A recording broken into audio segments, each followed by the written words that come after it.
收到那张照片时，我正在拆快递，预定了好久，准备今晚穿上给博眼来个福利时间。稍微预想了下他的表情，我就期待的想狗叫。沸腾的兽血在点开照片那瞬间凝固。照片里灯光暧昧，装潢夸张奢靡，现白少年双眸迷离，脸颊绯红。他紧紧贴着的男人是博眼。我闭了闭眼，深呼吸了几口气，再次点开放大。靠，真的是博眼。他一手随意的放在沙发靠背上，另一手隐在少年身后，应该是搂在了腰间，表情很放松。身上的衣服还是我今早给他搭配的，而现在外套盖在少年的腿上，他衣扣解到了胸口，露出了大片肌肤。哎呀，不好意思玉哥，我发错人了，撤不回了。照片中的少年给我发来的消息，我一个字一个字的看，简直要把屏幕盯穿。一心，博眼集团下面一个经纪公司签的新人，最近势头很盛。他在试探我，或者说是在挑衅我，因为外头都在传我是博眼的金丝雀。面对如此拙劣低级的手段，但凡有点脑子都不应该搭理。可我还是精确无误的被击中了。外面传的是真的，博眼是我的金主。我现在气疯了也是真的，气血上涌，疯狂在对话框飙国粹，飙到一半混沌的脑子恢复了理智。怪他干嘛？要是没有博眼的允许，一心粘不到他怀里去。尽数删除，将手机丢在一边。我看着眼前的快递，气不打一处来。我在这里努力给他惊喜，他倒是好，直接送我一份大礼。一抬手，纸箱里的道具套装全部倒进了垃圾桶。博眼回来时，距离收到那张照片已经过去了4个小时。4个小时？哼，我怎么不知道他能这么久？是一心真的有点东西，还是我技不如人？我看着博眼脱下外套，意大利手工定制的衬衫包裹着的是精壮有力的身体。作为金主，他实在是太优越了，长相出众，身材一流，出手阔绰，人品性格床品都是绝顶，所以才让我一个最厌恶这种关系的人丢了原则。在想什么呢？不知何时他已经在我身前站定，搂住了我的腰，气息缠绕在我的鼻尖，给我准备了什么惊喜。原本消化的七七八八的情绪，在嗅到他身上那股清新的味道后，忍不住爆发了。我推了他一把，惊喜个屁！博眼愣了下，挑了一侧眉，嘴角勾起点笑意。今天这是什么主题？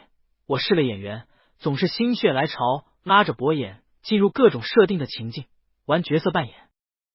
一方面是精进下自己的演技，一方面也是增加一点趣味。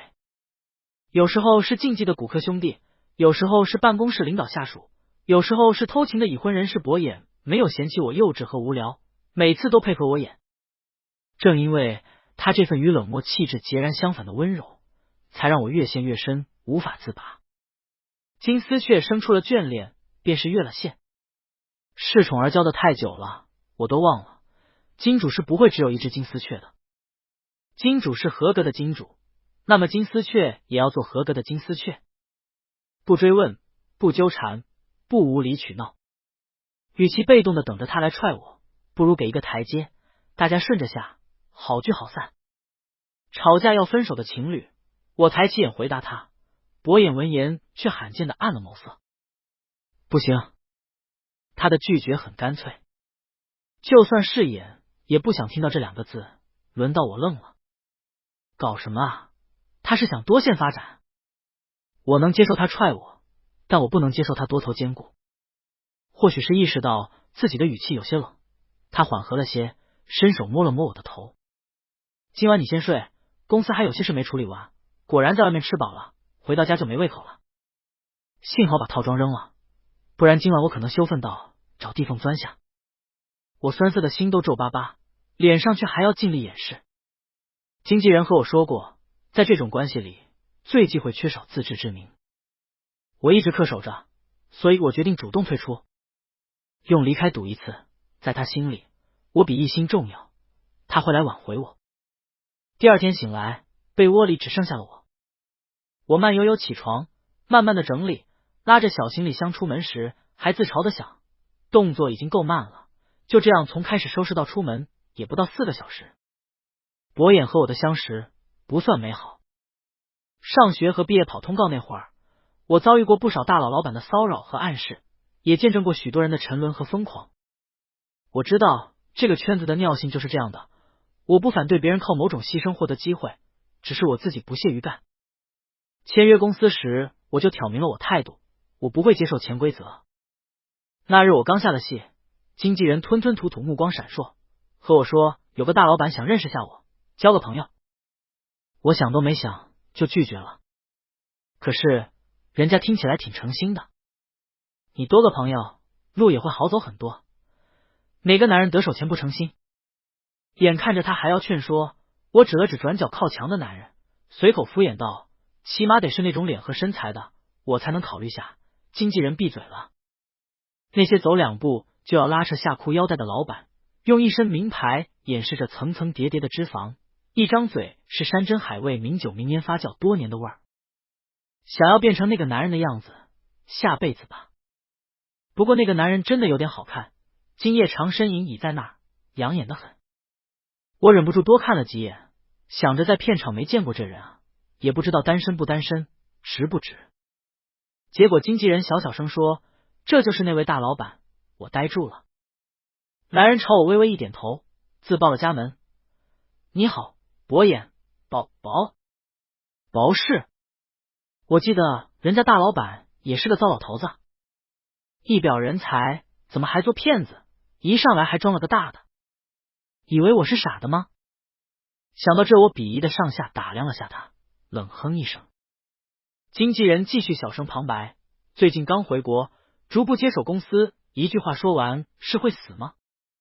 这一波下来，我已经从有理变成了无理，且最开始的一句我才能考虑下，已经把我证明自己原则的路堵死了。这会儿再说我不接受潜规则，多少显得我虚伪。我绞尽脑汁，最后硬着头皮，我没有过经验，公平起见，对方也得是处，双姐懂吧？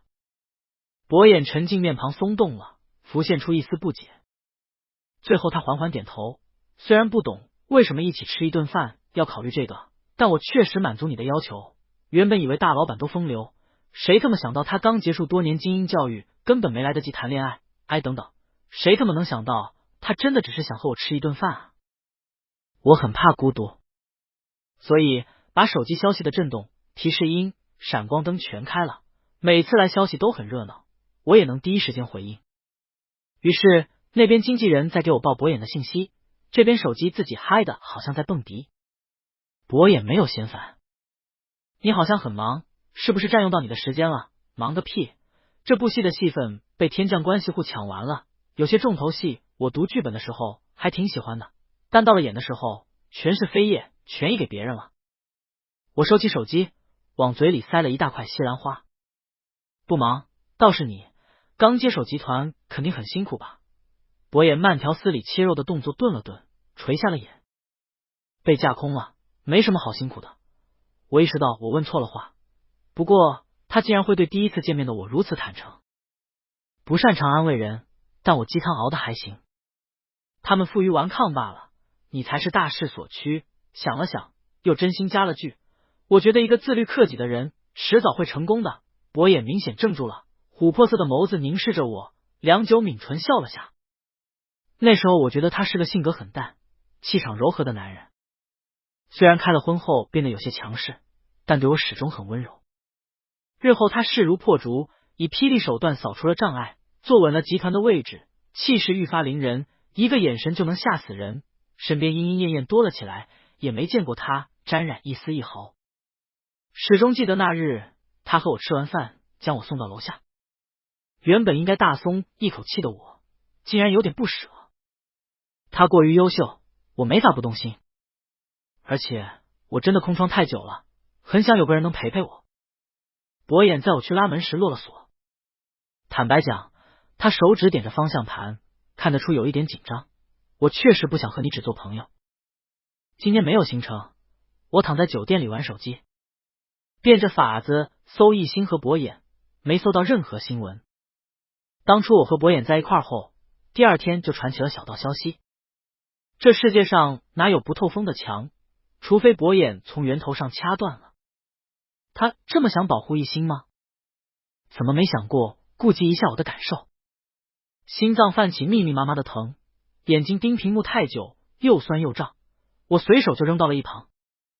盯着天花板，我越盯越茫然，以后该怎么办呢？博眼提供给我的不仅是物质，更多的是精神上的，当然也有身体上的。我舍不得他，但让我装眼盲心下，无视他和别人的亲密，那还是算了吧。电话响起，我懒懒的扫了一眼屏幕，有钱活好4个字跳动着，反应了好一会儿，我直接一个鲤鱼打挺。博眼居然给我打电话了，那是不是意味着他发现我离开了？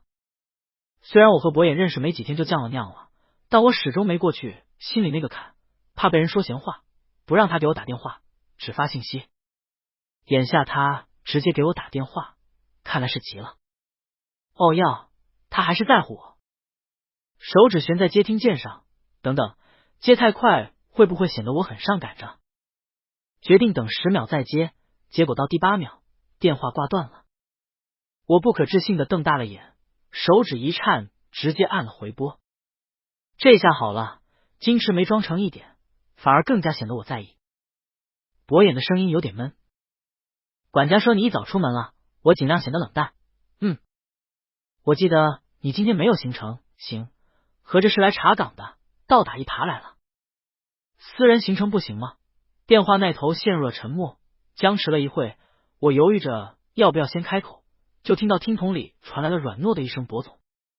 保总好啊，博眼，工作都把一心带着。我捏紧了拳，又颓然松开，很想质问，但我没有资格。忍了又忍，还是忍不住，我迂回着问，一心最近出镜率挺高啊，很赚钱吗？一个商业站台而已，你不是不愿意来吗？行，又是我的锅，不过为了避嫌，我确实不参加和博眼同个场合的活动。那边嘈杂了起来，博眼的声音远了一些，好像在和别人说话，我屏息听都听不真切。1个小时后和我解释，你什么私人行程要在酒店住7个晚上？还有，没说完就挂了，还有什么？感觉不像是好事。我的一切行为都被他尽收眼底，不管在哪儿都无处遁形。可我能看到接触到的博眼，只是他的一部分而已。他为我一掷千金，也能给别人砸资源。正在自我催眠、自我疗伤，那绿茶的消息弹了出来。玉哥，你居然没和保总坦白过情史吗？抱歉哈，我不小心说漏嘴了。此刻屏幕正停留在热搜榜，在一心私服好帅上面的词条是父痴齐静眼神拉丝。齐静是我的前男友，我从来没刻意隐瞒过我和齐静的过往，圈里人知道的也不少。博眼认识我时，我和他早就分手各自发展，不知道也正常。而且我和齐静的关系比起情侣更像战友，他是我最迷茫的那段时间里互相支撑打气的依靠，也是我遭遇咸猪手时可以拿出来拒绝的借口。他知道我和博眼的事，当时怕被他看不起嘲笑，我只敢说自己是被迫的，他还替我担心了很久。我有底气，我和齐静坦坦荡荡，但我不能保证一心不添油加醋，妈的，这个一心绝对添油加醋了。受不了他这股绿茶味，我偏偏又每次都着他的道，真的会被自己气死。在房间烦躁的踱来踱去，1个小时竟飞快过去了。我还没想好要怎么和博眼说，有一心没我，有我没一心。不过感觉这么逼金主，被抛弃的肯定是我。装死算了，遇事不决就先不决着。我捞起手机，果断关了机，没想到下一秒，房门开了。博眼迈步走了进来，身后是弯腰谄笑替他关门的酒店经理。什么破酒店，这点安全性能都不能保证。他的视线一寸寸扫过整个房间，确定了只有我一个人后，紧绷压抑的气场松弛了下来。就因为我不陪你演分手戏码，生那么大气，事到如今，他竟然以为我的跑路是因为这个。心头一股子火无处发泄，我不耐烦的想甩开他伸来的手，反被捏住了下巴。被迫与他对视，感受到他的目光一点点变得灼热。今天早上看到垃圾桶里的东西了，对不起，我昨晚真的有点忙，没注意到你的心情，现在补偿来得及吗？说话间，我已经被他抵在了墙上，博眼熟练掌握让我失去反抗力气的技巧，只轻轻揽腰将我往前一带，我便像一只没骨气的软壳虾般扒拉着他。偶尔不在家里也挺有意思，就这电话里咄咄逼人，就找我做这。我被他亲得喘不上气，趁着他抱我去床上的功夫，奋力推开了一些距离。等一下，等不了。你不问问我别的？比如我和齐静，博眼一手攥住我两只手腕，抬高按进柔软的被子里。他居高临下垂着眼看我，很轻的笑了一声，嗓音因欲望变得有些哑。那个呀，我不在乎，他不在乎。这四个字让我身体里那股被他调动起来的情潮倏地退去，心脏泛起的寒意涌向了全身。我瞬间清醒了。任何一个正常人都会介意自己爱人的前任，但我竟然忘了，我不是他的爱人。我们的关系基于金钱、地位、代价和欲望，就是不基于爱。沉沦的只有我一个，我真的爱上了他。我不想做了，我大力挣扎，将手从他的禁锢中挣脱。他冷不丁被我推操了一把，脸上闪过错愕。怎么了？弄痛你了？转动了下腕关节，再度甩开他想牵我的手。你找一心去吧，我不干了。博眼蹙起了眉，和他又有什么关系？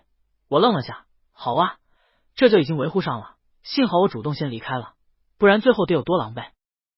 甚至能够预想，要是还赖在那儿，一心搂着博眼，得意洋洋让管家把我东西丢出去的样子。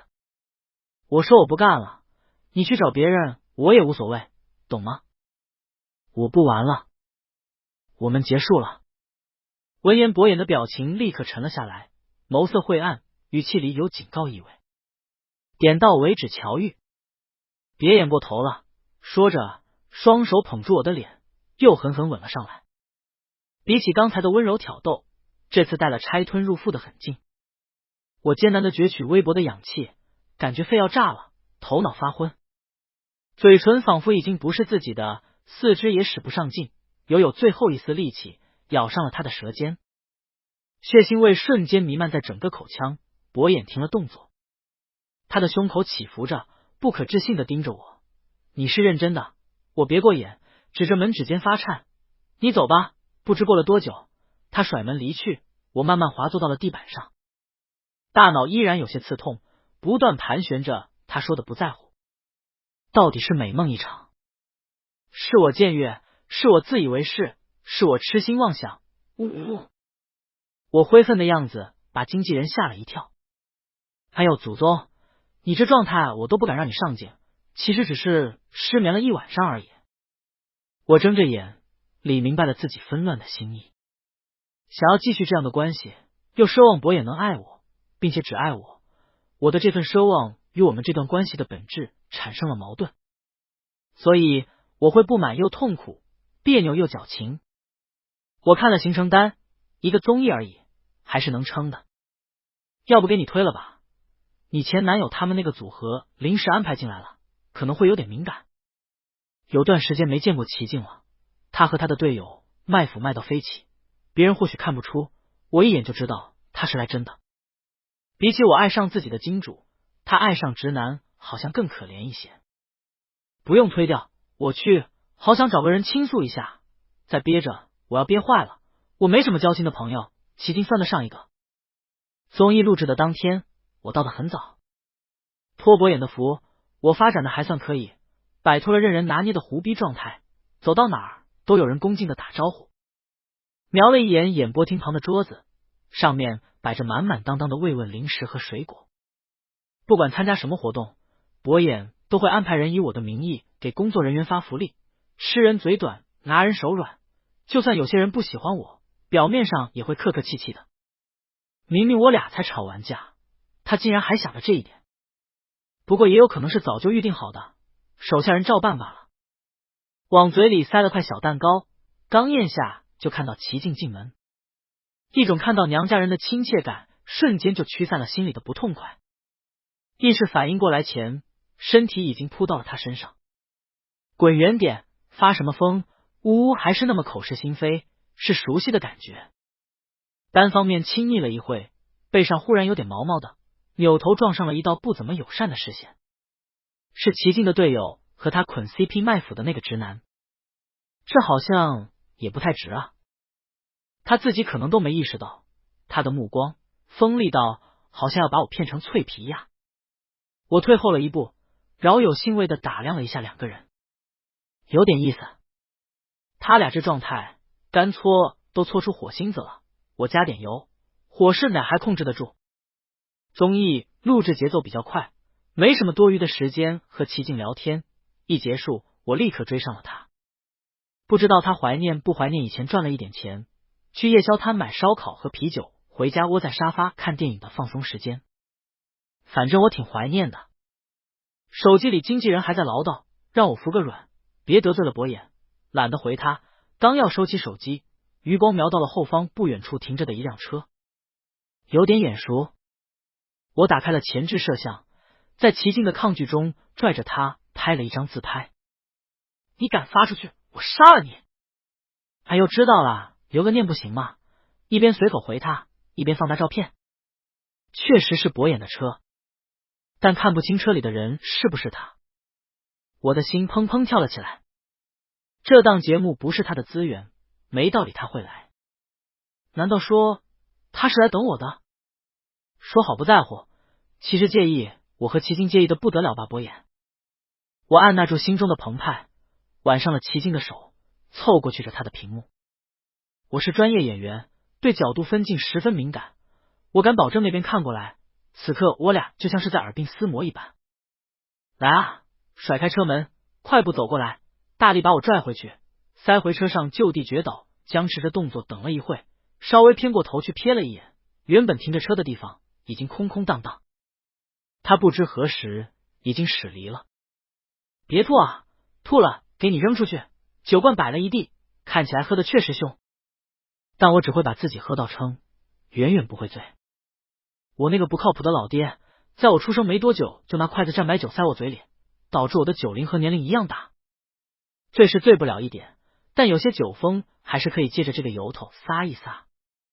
刷朋友圈看到一星又搁那茶言茶语，保总送来的工作关怀哀，配图是满满一桌的咖啡。想到下午我还在为他的贴心心动，合着是雨露均沾。愤怒的戳了下一星的头像，结果我拍了拍一星的脑袋说：“宝宝妈妈。”一星秒回：“这可不行，保总会生气。”气得我当场就失去了理智，不管不顾的拨了电话，劈头盖脸就是之前憋回去的国粹。一星被骂懵了：“哥你疯了吧？哥你妈，你比我还大2个月，装你妈嫩啊！乔宇你别这样，我好害怕，博总知道了会怎么想？管好你自己吧，老绿茶，谁他妈稀罕博眼这烂黄瓜？”电话那头倒吸了一口凉气，静默了一瞬。齐静拍了拍我，让我理智些，别让人抓了把柄。我也知道我这是在无能狂怒，但还是忍不住把手机扔到一边，钻到齐静怀里呜呜哭。妈的，男人都是喜新厌旧的狗东西。齐静推开我：“你还在通话中？”真是气傻了，反而让一心看了笑话。我揉了把眼去拿手机，挂断的一瞬间好像听到了博眼的声音，没来得及确认，不过他在也正常，毕竟一心也在，他这是明晃晃昭告一心是他的人。终于有了点醉意，看到博眼立在我身边，我还以为是错觉，伸手挥了下，结果在他脸上甩了个清脆的巴掌。一草是活的，他怎么找到这里来了？博眼挡住了吊灯，逆着光看不清表情，我只能装醉的不省人事，嘟嘟嚷嚷糊弄过去。眼睛闭着，但是其他感官马力十足全开，我感觉到他俯下了身，温热的呼吸落在我额间。别在这里啊，齐静还在呢，我要面子。我紧张的睫毛乱颤，他似乎笑了下，我能感觉到我的几根头发被他的气流吹动了。是来看我笑话的吗？博眼双手伸向了我的膝窝和后颈，我不着痕迹的翻身避开。身上的人顿了顿，用只有2人听得到的气声在我耳畔轻声道：“多耗1秒，我多撤一个齐静的商务，我立刻滚了回来，他毫不费力把我抱起出了门。直到他将车停进车库，我都还在装死。我确定他肯定听到我骂他烂黄瓜了，悄悄将眼睛睁开一条缝，看到他双手仍握在方向盘上，食指有一下没一下地点着。这个场景像极了当初第一次吃饭他送我回家，但又完全不同了。你就仗着我喜欢你离不开你，使劲做事吧。酒精到底还是产生了点影响，大脑缓慢的消化他的话。他嫌弃我做了，好挖狗男人，终于承认。慢着，他说啥？他喜欢我，还特么的离不开我。我猛地睁开眼，你喜欢我？这一声分贝有些高了，在小小的车厢里显得有些突兀。博眼愣了下，气笑了。乔玉，你到底在怀疑什么？我们都交往多久了？1年0.2个月了。我颤了声音，交往不是包养吗？博眼抿紧了嘴，我从没在他脸上见过如此精彩纷呈的表情。迷惑、不解、好笑、震怒、隐忍、无助，他在开口时声音都有些无力。所以这1年多，你从头到尾都只觉得我和你是包养和被包养，是吗？你是不是忘了，我最初想和你从朋友慢慢发展？是你第3天就把我拉去酒店。哎呀，别说了，我捂住耳朵，羞恼的打断了他。终于意识到了一个事实，我和博眼存在着认知的巨大鸿沟。我见到他的第一面，就自动带入了金丝雀的身份，经过了自我纠结、自我唾弃、自我价值观重塑，顺从了。而在博眼的眼里，则是刚回国，人生地不熟，想和这个小演员交个朋友，虽然目的确实不纯洁，但是吧，可以徐徐图之。但是小演员好像等不及了，第3天就拉着自己上了床。是我一开始就设定好了情境，一个猛子扎进去，入戏太深了。博眼开了车门，绕到我这边，把呆滞的我抱下车，一路抱回卧室，把我扔在床上。床垫凹陷下去，他窒息跪在我身侧，伸手在床头柜掏东西。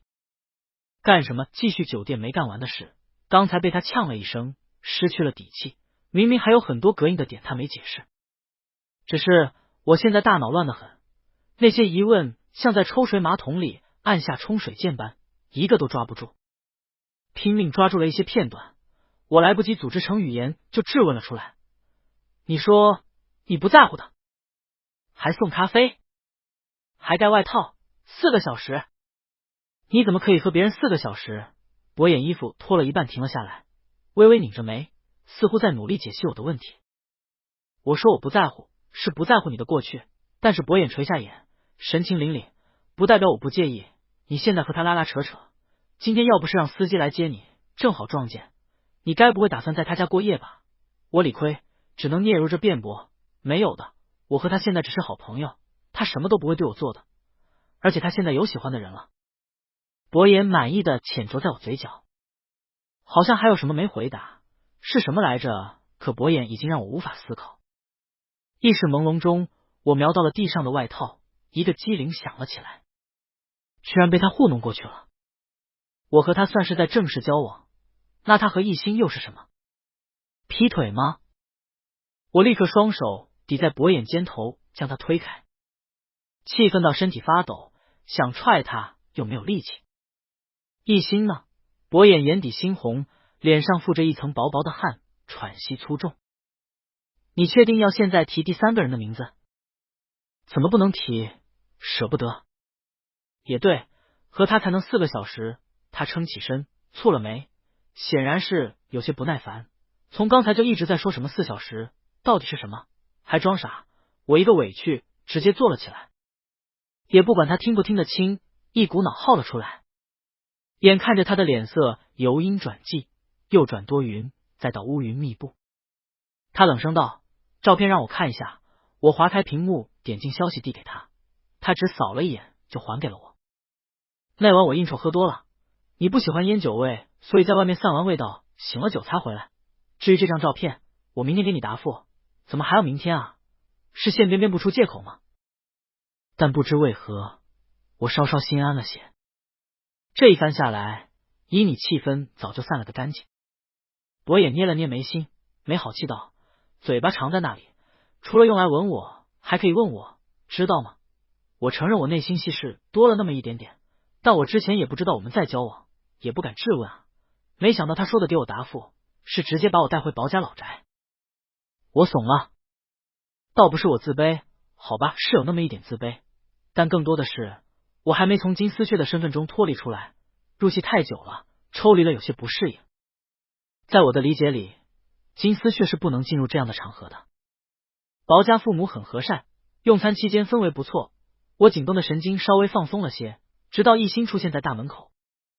我呆住了，我花了1年多才到的地方，他竟然早就已经到过。扭过头看博眼，他眸光沉沉盯着一心，还不抓紧。一心满脸不情愿，但还是挪过来和我道歉，对不起啊，乔玉，我不是故意挑拨你和我哥关系的，哥。薄父震怒，保姆暴走。什么？你竟然还敢挑拨你嫂子和你哥？一心竟然是博眼的弟弟，随了母姓，且一直没按继承人培养，所以不为大众所知。他出道时想用薄家二少爸的名头，被博眼拒绝了。他的性子家里都了解，绝对会塌房，绝对会影响薄家声誉，把股价拽到谷底都不是问题。一心不满他哥兜兜转转知道了我的存在，就想来膈应我俩。照片是他趁博眼醉了摆拍的，我的情史是他挖出来告诉博眼的，一切茶言茶语也都是想激怒我。这种小儿科手段能上当的只有你吧？面对博眼的嘲笑，我恼火的别过头。他不依不饶的追上来问，上次你给我准备的惊喜还作数吗？今晚什么主题？不就是4个小时？我努力，下次让你玩个带球跑。